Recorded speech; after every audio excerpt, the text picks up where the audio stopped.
Хэлний бодлогын үндэсний зөвлөл.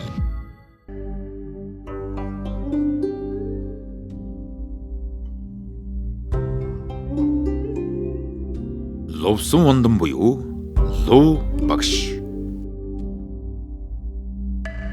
Нэгэн зураг байх. Энэ зургийг харахад хэнд ч гүнээ хүндэтгэх сэтгэл өөрийн ирэхгүй төрдөг.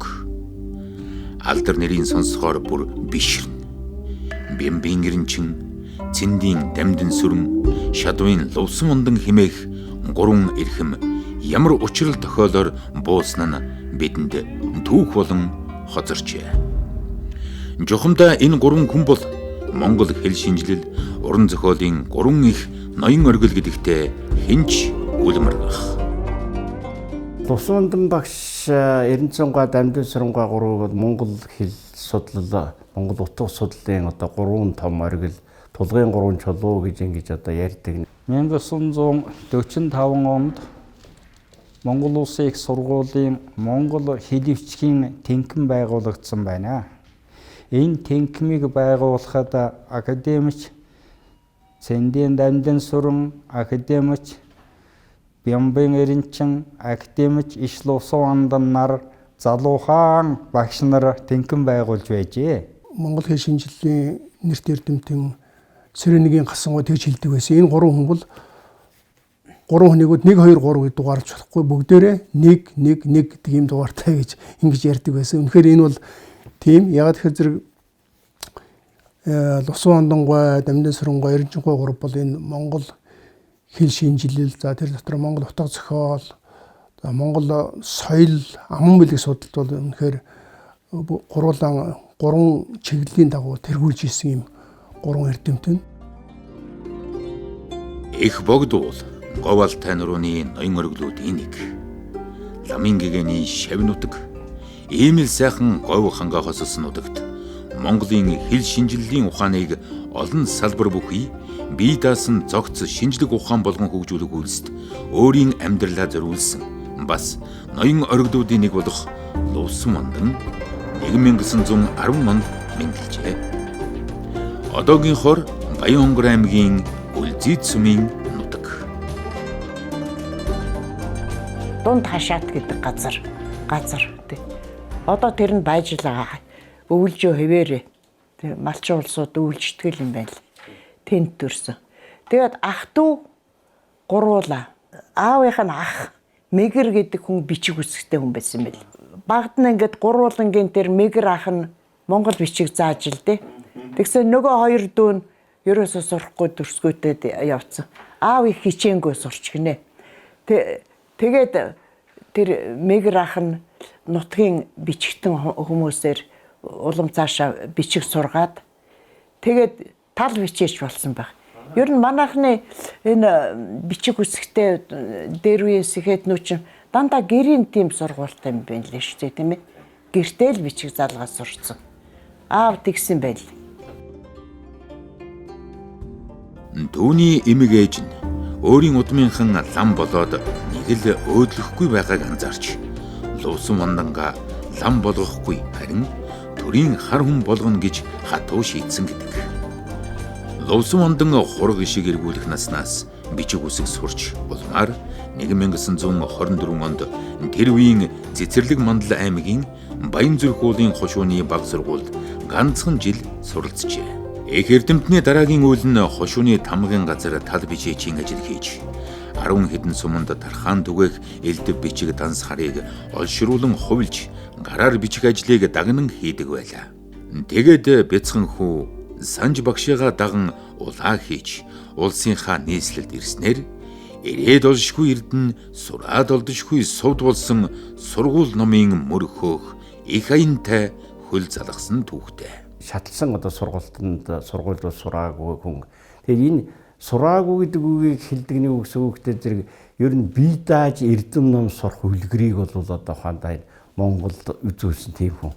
Тэгээд ер нь нэг гэртээ баг байхтаа бол тэр аавгаах Санж гэдэг хүнээр Монгол бичиг заалгасан гэж ингэж л тэр ярьдаг тийм. Тэрнээс тэгэл тэрнээс цаашлаад өөрөө бол хонь ингээд орос англи хэлээр бол одоо бүхэл одоо гүн ухаан хэл шинжилэл ном бол уншдаг, ашигладаг. Тэгээд бүтээлээ хийдэг юм хүн байсан.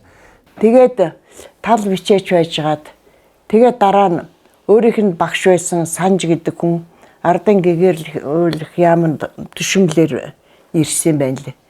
Тэгтэн дагаад ирсэн. Тэгээд одоо саяхан тэр доогор ахын хүүхд надад хэлж байна. Амба тэр багшаагаа дагаж явах гэж балгаагүй явцсан гинлээ гэж ярьдаг штеп. Тэгж юм лээ. Тэгэхгүй үлгэр жишээ дунд сурвал 2 жил сурсан байл. Тэгээд дараа нь багш болсон. Ямар багш болсон гэхээр багангийн тооны багш.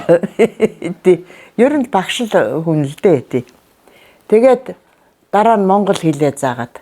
Тэгээд дараа нь рабфак гэж хоошоо улсууд явдаг байсан шүү дээ. Тэгтэн монгол хэлний багшаар явуулсан байна. Ардыг гэрэл ямнаас. Тэгээд тэнд багш байсан. Тэгээд Бурятын багшийн техникумд бас нэг 2 жил сурсан юм шиг байна лээ шүү. Тэгээ эргэж ирээд хэвлийн хороонд ажиллаж байсан. Хянагчаар. Тэр монгол бичгтэй л сайн байсан юм шиг байна л ер нь. Түүнээс хойш улсын хэвлэлийн төв газарт хянан тохиолдуулагч. Монголын зохиолчдын хорооны даргаыг дээд газрын томилолтоор хийж байлаа. Орос хэл зэгсэн сайн сурсан болохоор ах トゥ Грин болон Свифтийн Гулливерийн аялал тэргүүднийг монголчлон хөрвүүлж байлаа.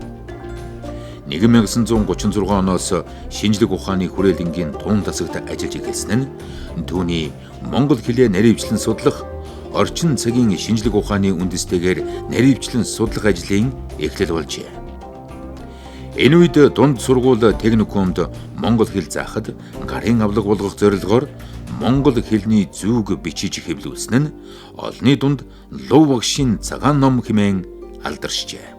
Тэгээд бол 29 настай байхдаа монгол хэлний хэл зүг бичсэндээ дунд сургуулийн сургуучиг. Тэр үед бол Монголын боловсрол, соёл жинхэнэ хүчээ авч хөгжиж байсан, эхэлж байсан үе юм байна лээ. За 1939 онд Монгол хэлний зөв гэдэг номыг Европ хэл шинжилэл, дорн дахны хэл шинжиллийн үндсэн дээр их сайхан нийтэд зориулсан ихтэй сургуультад сурах хүчиг болохоор номыг тойруулсан. Тэгээ энэ хэл зүйг миний 2005 онд англи хэлээр монгол бичгээр олоод тэр хэл зүйг бол хэвлүүлсэн. Монгол улсын их сургууль дээр тархаасан баг. За багшийн тэр хэл зүй бол ер нь орчин үеийн хэл шинжиллийн үндэстэйгээр монгол хэлний зүг анхлан бичснээрээ их үн цэнтэй. Одоо Лусан Вандангийн цагаан номыг нэрлэлчихсэн. Их эрдэмтэн Лувсан Вандан тогтолцоотой сургуульд явж дээд боловсрол олж аваагүй мөртлөө өөрийн хичээл зүтгэл, оюун бэлгийнхээ хүчээр эрдэм ухаанд тэгшрэн боловсрч, эрх зүйлэн сэтгэх, бодол ухааныхаа чадал тэнхээгээр олонд алдаршиж, монгол хэл судлалыг шин түвшинд аваадсан билээ. Академич Лувсан Вандан монгол хэл шинжиллийн чиглэлээр ганц сэдвт зохиол болон сурах бичиг 10 гаруйг хэвлүүлснээс гадна эрдэм шинжилгээний болон хэлбэршүүлсэн өгүүлэл хэдэн 10-ыг нийтлүүлжээ. Бүр одоо 1939 оны монгол хэлний сурах бичиг, тэгээд 1951 оны бас дунд сургуулийн сурах бичиг 2 дэвтэр хэвлэгдсэн. 56 онд мөн бас дунд сургуулийн бас 2 дэвтэр бичиж хэвлүүлсэн. Ийм юм. Тэгэхээр энэ бол бүр одоо 30 хэд оноос ахвал дээрээс монгол хэлний сургуулийн агуулгын сурах бичгүүдийг бичиж эхэлсэн. За 1959 онд Лувсан Вандан багш монгол хэл аялгауны учир гэсэн нэг сайхан ном бичсэн. Тэгээд олон улсын монголч эрдэмтдийн анх дугаар их хуралд багш монгол хэл аялгауны учир гэсэн илтгэл тавьсан байна. За анх удаа монгол хэл аялгауг ангилсан ангиллыг бий болгосон. Энэ ангил өнөөдөр бидний сургалтанд онол арга зүйд хэрэглэгдсээр л байна. Багшууд яасан бэ гэхээр халах, цахар, ордосын аялгуунууд бол төв аялгуу юм аа. За өвөр Монголын аялгуунууд бол өмнөд аялгуу юм аа. Байгалийн 10 өврийн бурятууд бол умард аялгуу юм аа. За манай Ховд ус, Баян улгийн, Шинжаан халимгуудын хил болвол баруун аялгуу юм аа. Ингээд дөрөв сайхан хуваагаад. За ер нь аялгуу, монгол хэлний аялгуу бол энэ л үндсэн дээр судалгаа явагдах ёстой гэж тогтсон байна. Тэгээ багшийн одоо энэ хуваарийн дагуу ойр аялгууны судлал, бурят аялгууны судлал, халах аялгууны судлал, өвөр Монголын аялгуунуудын судлал гэдэг өрнчлөлдөө олон бүтээлүүд гарлаа. Монгол хэл бол ер нь дэлхийн өндөр хөгжилтэй хэлнүүдийн нэг мөн.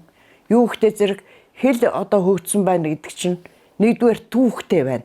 Тэгэхээр монгол хэлийг бол эртний үе, дундад үе, орчин үе гэж хувааж болдог тий. Тэрнээс гадна олон салбар хэл аялгуунуудтай. Тэгэхээр монгол хэл аялгуу бол маш олон салбар хэл аялгуутай. Өнөө хэр нь тийм байна, тийм ээ. Өнөө хэр нь энэ асуудал бол хэвээрээ л байж байна.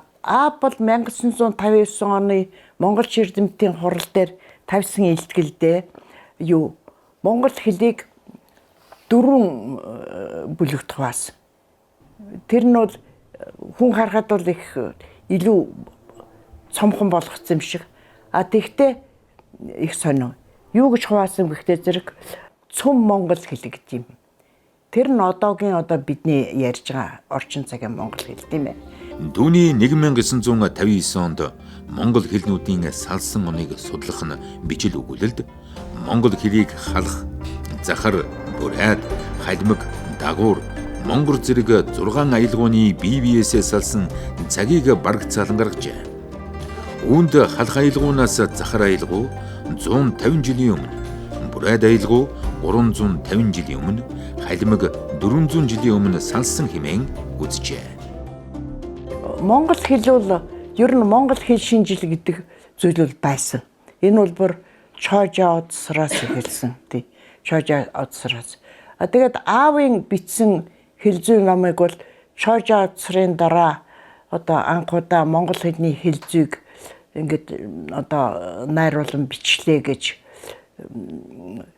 өөрийнх нь шавнаар төмөр тогоо энтергээд пагва улсууд бол хийсэн байдгийн байна лээ тий. 1960-ад он бол түүний эрдэм шинжилгээний ажлын оргид үе байлаа. Нөгөө нэг онцлогоор зүйл нь бол Лувсвандын багш ингээд жишээлбэл эрдэм шинжилгээний өгүүлэл болгож бичиж байгаа яг тэрний голдын өгүүлэлээр эхлээд гардаг байсан л да тий. Тэгээд тэр юмаа бол ингээд багш нарт ингээд яриад байна. Тэр өөрийнхөө болж болсон юм. Энэ тийм бидээ. Энэ тийм үү гэдэг. Тэгээ яг багш нар зарим нь тэр тиймч байдгүй юм даач гэдэг юм байна. Тийм үгүй байхаач гэдэг юм. Тэгээд нэг инээчгээд өөрөө тий. Тэгээд өөр газар ороод бас нөгөөхөө яриад энэ тийм бидээ. Энэ тийм үү дээ. Тийм шүү гэдэг хоног ингээд тий. Тэгээд нөгөө тэр хүмүүс чинь тэрийг нэг сонсоод нэрээ тийм юм байж та гэж зарим хүн тийм ээ. Одоо бодхоноо бол тийм юм байна гэж зарим хүн. Зарим нь болохоор үгүй бахаа тэр чинь өөр байдаг ч тийм үү. Би л тэгж бодохгүй байна гэж тий. Би хамгийн урд суудаг байлаа. Багш орж ирэл цүнхээ тавьчихаал. За өнөөдөр бол нэг энэ сэдвээр ярина гэд ярьдаг. За тэгтээ зүгээр нэг Монгол улсын хүрээнд бол ярихгүй л дээ. Багш чинь бүр дэлхийн олон улсын Монгол судлалын тэрл хүрээнд ярьж байх юм. Тэгээд дэлхийн том эрдэмтдийн нэрийг хэлээд бид ингэж хамтарч ажиллаж байлаа. Тэгээд биднээс их өргөн хүрээтэй юм ярьдаг юм байлаа л да. Хүн болгон тэр өөрийнхөө нөгөө учрыг олж тайлах гэж байгаа юмыг ингээд яриад байхдаа тэр хүмүүс цэрнийг зарим нь бол ухаандаа эерэг, зарим нь бол сөрөг юм хариулт аваад байхдаа тэр маань эцэстээ юу гэдэг зэрэг жинхэнэ үнэнд хүрэх ухаандаа тэр аргыг бол ингээд олоод тэгэл тэр ярьж байсан юм нь бол удлгүй л өгүүл болоод гараад ирдэг юм. Ерөөсөө тэгээд нөгөө луу багш асууж байсан юм маань энд ингээд өгүүл болоод гараад ирсэн байж та гэдэг. Тэрийг бол оюутнуудаас асуунд хичээл зааж явах та. Нөгөө үе тэнгийн багш нар судлаачлаас асуун тэгэл асуугаал ингээд энэ бол их сонирхолтой арга. Бид нар тэг чадахгүй байна. Тэгээ жишээ уг нь бол бид нар бол бас л одоо хоолно гэдэг үе тэнгийнхээ судлаач усудаас эсвэл өөрсдийнхөө багш нараас бол асуугаад явал тэд нар ч одоо би л тэгж бодохгүй байна гэж зарим хүн тэгвэл сонирхолтой шүү дээ тийм үү. Тэгээ та яагаад тэгж бодохгүй байгаа вэ гэхээр тэр хүн чинь нэг сөрөг одоо юу гаргана шүү дээ. Энэ бол өөр асуудал шүү дээ. Тэгэхээр энэ арга бол юу гэхээр тэр Лувсан Мандан багшийн өөрөөр хэлбэл тэр олон хүний хариулт дундаас бол хамгийн одоо голч хариултыг олох гэдэг нь бол эцсээ юу гэхээр зэрэг одоо тэр шинжлэх ухааны үүднээс бол ямар нэгэн юм үзэгдлийн мөн чанарын тухайар бол үнэн одоо ухаандаа тийм мэдээллийг бол олж авах маш одоо тийм оновчтой арга гэж одоо ингэж үздэг. Энэ мэтийн одоо зүйл бол Лувсан Мандан багш нар одоо онцгой зүйлүүд бий л дээ тийм. Түүний бүтээл төрөвл нь ямагт ерөнхий хэл шинжиллийн онолын гүн гүнзгий үндэслэлтэй хэлний бодит баримт нотлогоо сайтай байдгаараа бусдаас онцгойрон ялгардаг билээ. Академич Лувсан Мандан багш орчин цагийн монгол хэлний шууд ба шууд бус тийн ялгалал, орчин цагийн монгол хэлний урт гიშгийн гарлын тухай асуудалд, монгол хэлний үгсийг аймаглах тухай асуудалд, фонемийн онолын тухай асуудалд, морфемийн онолын тухай асуудалд, хэлний нөхөх, үл нөхөх байрлалын тухай асуудалд, хэл шинжилэлд хийсвэрлэх аргын холбогдох нь, хэл хэрэг хоёрын учир, хэл тохионы тогтолцоо болох нь, хэл түүний нэгжүүдийн хувирах, тогтох тухай асуудалд, хэлний өнгөн бүтэц, гүн бүтэцийн тухай асуудалд, нийгмийн өгүүлбэр тэргүүтэн хэл шинжиллийн онолын өгүүллүүд бичиж хэвлүүлжээ. Академич Лувсан Мандан өрн дахны хэл шинжиллийн шинэхэн ололт, дорн дахны хэл шинжиллийн уламжлалт хуучин арга ухааныг хоорондоо хослуулан монгол хэл шинжиллийн ухааныг чанарын шин түвшинд гаргажээ. Тэгээ Лувсан Мандан багш бол ер нь 20 дугаар зууны дэлхийн одоо байгаль нийгмийн шинжилгээ ухааны хамгийн тулгуур одоо ухаануудын судалгааны арга зүйг монгол хэлний бүтцийн нэгжүүдийн зөв тогтолцоог гаргахад бол бүтээлчээр ашигласан юм хүн. За энэ юу гэхээр зэрэг өөрөөр хэлбэл тэр энд юу гэхээр одоо Данийн физикч Нильс Бор гэдэг хүний гэрлийн тархах хууль гэж байдаг байна тий. Тэрний үг дээр гэрэл бол цацраг хумх гэдэг юм хоёр хэлбэрээр бол одоо тархдаг. Өөрөөр хэлбэл гэрэл байна гэж хүн хэрв ярьж байгаа бол тэр нь бол хумх эсвэл цацраг тэр хоёр хэлбэрийн нэгээр л байна гэж. Тэгэхээр хоёр хэлбэртэй байх нь шүү дээ. Тэр чинь энгийн хүний нүдэнд үзэгдэхгүй одоо тэр физикийн талаасаа тий. Тэгэхээр өөрөөр хэлбэл тэр гэрлийн тэр хоёр одоо янзын аргаар оршиж байна гэдэг нь тэр гэрэл тархах хоёр одоо хувилгаан бий юм гэж тий. Тэгээ тэр хоёр байж сая гэрэл байна гэдэг ойлголт гарна. Тэгвэл тэр нь хийсвэр зүйл гэж тий. Өгүүлбэрийг бол одоо төрөөчмийн хэлдгээр мэдэх хүн, мэдэгдэх хүн, хэлэгдэх хүн, хэлэх хүн гэж энэ хэл шинжилгээний том л да. Тэгэхээр энэ дөрвөн талаас нь судалж байгаа. Энэ дөрвөн талаас судална гэдэг бол нэг нь бол хэлний хийсвэр тал, нөгөөх нь бодиттой тал байдаг. Жишээлбэл энэ талаар одоо судалгаа хийжсэн эрдэмтдийн одоо жишээлбэл Соссуур гэдэг Францын нэртэй эрдэмтэн байна. Мөн одоо Гумболт гэдэг энэ философийн Гумболт биш хэлний Гумболтын тэр шалтгаан тус тал буюу одоо зогсон хөдлөнг талаас нь судална гэсэн юм зүйл байдаг.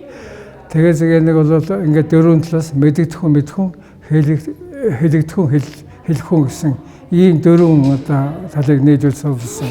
Нараа бол тэр дэлхийн хэл шинжилэлд гарсан зарим нэгэн дутагдaltaй олдтой талуудыг аваад өөрийнхөө онолыг тэгээд Наган Жунагийн одоо тэр онолд тулгуурлаад ингээд нэлээ өргөн хүрээтэй үзэж байгаа юм л да. Тэр чинь бол хуучин уламжил ямар байж өгдөг маш сайн харсан тэр Наган Жуны онолыг энтхийн том философч та. Тэгээ нөгөөх нь бол одоо Герман эрдэмтэн Гумболтын тэр хэлний хөдлөнг зогсон тал гэдэг. Ингээд үзэхээс бол хэлийг ингээд дөрвөн талаас нь судлахад бол хамгийн чухал. Өөрөөр хэлбэл мэдэгдэхүүнээс аваад хэлэгдэхүүнээс хэлэх хүн, ахуулаад мэдэх хүн гэсэн ийм дөрвөн шатаар одоо шат дараалан ингээд судалж болно. За үүнийг бол орчин үеийн хэл шинжилгээ бол танихан хэл шинжилгээ гэж нэрлэдэг. Энэ танихан хэл шинжилгээ гэж одоо сүүлийн үед ярьдаг боллоо л да. Энэ онолын гол үндсийг бол Лувсан Мандан бол гаргаж тавьсан байна. За гэтэл өөр нэг авч хэрэгсэн зүйлний үгтэй зэрэг Германы одоо идеалист философч Гегель гэдэг одоо хүний бол тэр юуны гурамсан одоо онол гэж ярьдаг тий. Тезис, антитезис, синтез гэж тий. Тезис, антитезис, синтез гэдэг. Тэгээд тэр одоо гурамсан онолыг бол бас одоо хэлний бүтцийг Монгол хэлний бүтцийг одоо тайлбарлахад бол тэр арга зүйн хувьд бол одоо авч хэрэгэлдэг. Гурав дахь нь бол юу гэхээр зэрэг эртний эмтгчийн гүн ухаантан одоо Нагаржуна гэдэг энэ философчийн 8 үгсглийн онол гэж тий. Энэ 8 үгсглийн онолыг бол бас одоо тэр хэлний бүтцийг Монгол хэлний бүтцийг бүтцийн зүй тогтлыг бол тайлбарлахад бол одоохондоо таньж тайлбарлах ашиг. Тэгээд энэ гурвыг бол өөрөөр хэлбэл байгалийн шинжлэх ухаан, гүн ухаан, тань мэдхүйн онол, тэгээд философийн одоохондоо энэ онолыг бол Энтхэг, Даани, Германы одоо философийн одоо гүн ухаан, байгалийн ухаан судлаач онолыг бол энэ Монгол хэлний нэгжүүдийн бүтцийн зүй тогтлыг судлахад ашигласан нь бол юу гэдэг зэрэг энэ бол судалгааны арга зүйн хувьд бол одоо маш том одоогийн хэллэгээр бол нээлт одоо болсон юм зүйл үү. Тийм ч учраас Тусвандан багшийн тэр 1967 68 онд бичсэн 2 бүтээл бол төрийн шагналд хүртсэн. За энэ бол бараг одоо Монгол улсад бол шинжлэх ухааны бүтээлд анх удаа одоо Монгол төр бол шагналд хүртээс ийм бүтээл болов гэж бид нар одоо тэгж ойлгож байна тий. Шарвын Лувсанбандан багшийн эрдэм шинжилгээний бүтээл төрөл нь дотоод гадаадын Монгол судлаач нарт илүү их хүртээмжтэй, тэдний судалгаа шинжилгээний ажил төрөлтөй байнгын нэгт холбоотой байдгийг нууцна. Хэлний нэгжийг ертөнцийн юмс үзэгдлийн хөгжил хөдөлгөөн, учир шалтгааны хууль ёстой харьцуулан үзэж, шүтэн барилдуулсан эцсийн дүгнэлт гаргадагт оршино.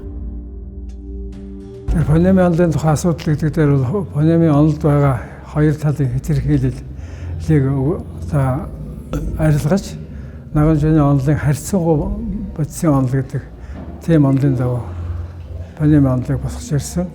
Нэг талдаа бол хэлний үзэгдлүүд тодорхой байдаг боловч нөгөө талдаа хийсвэр ерөнхий байдаг. Энэ хоёрын одоо хоёр тийшээ туушралын шинжийг арилгаж тэгээд фонем гэдэг бол одоо нэг ерөнхий зүйл байх. Төвний хувьдрууд нь бол хэлхийн цаанд янз бүрээр хувирдаг. Ингээ фонемийн онолын тухай зүйлийг гаргаж ирсэн. Мөн өгүүлбэрийг судлахтаа бол түүний өгүүлбэр бас 4 зүйлээсэн судалсан.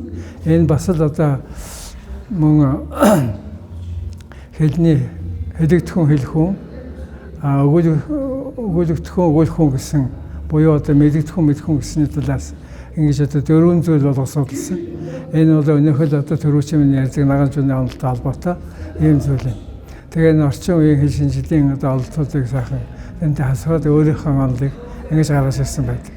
За Лувсанбандан багш бол монгол хэлэнд 2 тийм нээлт маягтай юм хийсэн.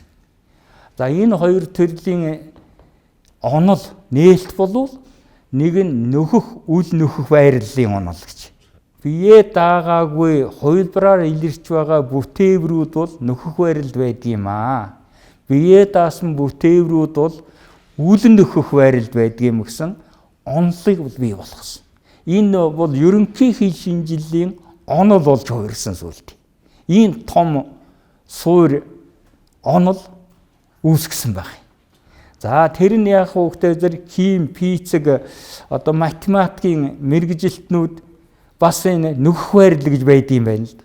Тэр байгалийн ухааныхны нээлтийн үндсэн дээр нийгмийн ухаанд нөгөө онлын бас тусгаж оруулж ирээд нөхдөг байрал байхад үл нөхдөг байрал байна гэж юм нэмээд ингээд одоо онл бий болгох. Жишээлх юм бол одоо үйлдэхийн тиалгалын AR-оор өөр 4 нөхцөлийг гарахын тиалгалын AS-ос өөс 4 нөхцөлийн нэгийг нөгөөгийнх нь оронд нь хэрэгжилж болохгүй. Өөрөөр хэлэх юм бол одоо мориноос гэдэг үгэн дээр мориор гэдэг үг одоо ингээд 2 өөр тиалгал залгахад 2 өөр утга илэрхийлнэ. Энийг бол энэ бол үйл нөхөх байрал гэж байгаа. Гэтэл бол мориноос тэгвэл одоо гэрээс гэж 2 үг байна тийм ээ. Энэ хоёр чинь жишээлх юм бол хоёулаа нэг юмнаас гарах гэсэн юм утга илэрхийлж байгаа. Хэдийгээр мориноос гэдэг үгэн дээр эс залгаж болохгүй, гэрээс гэдэг үгэн дээр оос залгаж болохгүй боловч энэ хоёр хоёулаа яг адилхан утга илэрхийлэх тийм одоо нөхцөлийн хувилбарууд болж байгаа учраас энэ бол нөхөх байрал байна гэж ингэж тайлбарлаж байгаа. Тэгэхээр зэрэг энийг бол одоо нэг талаас нь бол нөгөө физикийн онолыг хэлний онолтой холбож үзэж тайлбарсан гэсэн. Үзэгдэл мөн чанар хоёр бодит юм хийсвэр юм хоёр эрийн харьцаан дунд бол уг юмны одоо мөн чанар бол одоохондоо гардаг штеп. Тэгэхээр бол ямар нэг юмыг бол нэг тал руу нь бол одоо туйлшруулж ингэж авч үзэхийн оронд бол тэр хоёр юмыг багталцуулсан дунд ч одоохондоо байрлалд бол уг юмыг авч үзэх явдал бол мөн чанарын таньхад чухал гэж үзсэн. Энэ талаар бол Усуандан багш тэр дундч үзлийн тухай одоо буддын гүн ухааны дундч үзлийн тухай одоо тусгай бие даасан өгүүлэл бий. Тэгэхээр юу гэдэг зэрэг энэ ямар нэг юм бол одоохондоо ингэ өөр нэг юмтай бол тийм харьцаа хамааралтай байж тэр юм сая оршин тий. Тэгээд өөрийнхөө бүтцийн талаас альва юм бол хийсвэр зүйл болдог. Өөр юмтай эсрэгцсэн үедээ бол бие даасан бодож юм болдог шээ. Тэгэхээр хийсвэр бодтой хоёр одоо мөн чанар үзэгдэл хоёр гэдэг энэ хоёрлын систем нь яг одоо дунд байдлаар байгаа юм нь бол жинхэнэ мөн чанарыг илэрхийлнэ гэж ингэж үзсэн зүйл нь бол бодисын бүтцийн одоо нэгжүүдийн харьцаа хамаарал хэлний нэгжүүдийн бүтцийн харьцаа хамаарлыг тодорхойлоход яг одоохондоо ингэж нийлсэн байгаа юм тийм. Тэгэхээр энэ маань юу гэдэг зэрэг байгаль нийгмийн шинжлэх ухааны тулгуур ойлголтын тэр тусмаа нэгжүүдийн харилцан хамаарлын ерөнхий зүйл тогтлыг тайлсны хувьд бол агуу одоохондоо ийм нийлт гэж бол одоо бид нэр тэгж ойлгож тэгж одоо бахархаж байдаг. Монгол хэл шинжилэлд түүний оруулсан хувь нэмрийг юу тааж зөвлөшгүй. Монгол хэлний салбарт түүний оролцоогүй өчүүхэн ч газар байхгүй. Авайлбараас эхлээд өгүүлбэр зүй, ард яман зохиол, сурах бичиг, орчуулга, толь бичиг зохиохоос гадна хэлний талаар дэлхийд хүлээн зөвшөөрөгдсөн их эрдэмтэн байлаа. Ер нь энэ хэдэн хоромд энэ их хүмүүний хийсэн бүтээсэн, төөрөвсөн, нээсэн бүхнийг багтаах боломжгүй. Энгийн жаахан судалгааг ярихын тулд хэдэн цаг өдөрч болж мэднэ. Харин түүний судалсан хийсэн бүхэн дараагийн судлаач эрдэмтдийн хувьд өв болон үлджээ. За тэгээ өгүүлбэрийн онолын гол асуудал гаргаж ирсэн. Эндээ бол тэр өгүүлбэрийн цөм бүтц гэдэг одоо цөм бүтц одоо гол үндсэн хувьдрыг гаргаж тэгээд тэрнээсээ салуулж өгүүлбэр бүтсэн тухай. Тэгээд дээр нь одоо нийлмэл өгүүлбэрүүд яаж бүтдэг тухай гэж гаргасан. Ийм одоо монгол хэлний судалт бол нэгэн өргөн хүрээтэй авайлбараас ахуулаад бүтээвэр тэгээд үг өгүүлбэр гээд ингээд энэ дөрвөн одоо хэлний дөрвөн том юу байл та. За эхийн тухай хална яриаггүй энэ бол эхийн тухай гэдэг нь нэлээд зүйл гарч ирсэн зүйл. Ингээ гурван төвшний давхарсан системтэй гурван төвшний зүйлийг Лусуанлаа сайхан гаргаж бичсэн. Энэ нь бол одоо өнөөгийн одоо хэл шинжилгээний орчин цагийн үүднээс авч үзсэн. Тэгээ Европын хэл шинжилд байгаа одоо эсвэл зарим нэгэн хувилбарлалаас нь их ярьдаг байхад Лусуанлаа бол гол үндсэн зүйл хувилбар түүний гол үндсэн нэгж хоёрын хооронд харьцааг гаргаж бичсэн ийм зүйл юм. Энэ бол одоо зөвхөн монгол судалт хийдэггүй ерөөсөө дэлхийн хэл шинжилд тэр том эрдэмтдийн бүтээсүүдийг одоо айл ололттой талыг авч манай түүний сул талыг гаргаж ингэж харьцангуй бодисын онол гэдэг нээж гаргасан ийм бүтээлтэй хөө юм аа.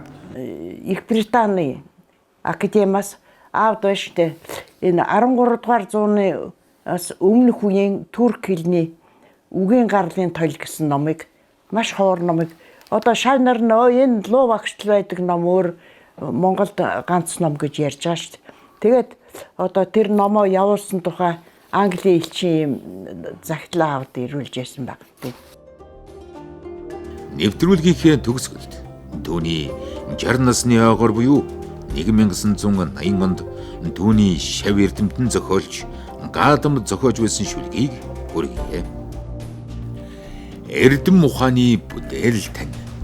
Энэ ертөнцид дуурсгалтай олон эрдмийг хүртсэн шав тань огторгуйн одон мэт олон билээ.